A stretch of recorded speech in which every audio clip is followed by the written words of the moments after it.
and it's structured like the St. Matthew Passion. The plot of the story, taken from mostly the Hans Christian Andersen text, is interwoven with commentary from the children's chorus, some with the quartet, as the St. Matthew Passion is structured. David Lang composed the piece. It's what many would consider a modern piece of music. It's not your typical melodic piece. There's 4 different voice soloists, a bass, a tenor, a mezzo, as well as a soprano.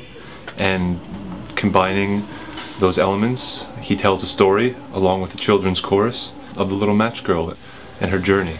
I think what he has done to really narrate the story through his music is amazing, as far as the colors that he uses and the way he brings the voices together to create the landscape of the cold winter, the harsh New Year's Day, and all of those ideas come together really beautifully in his music. It's a very different piece, especially for an opera singer to jump into. It's a concert piece.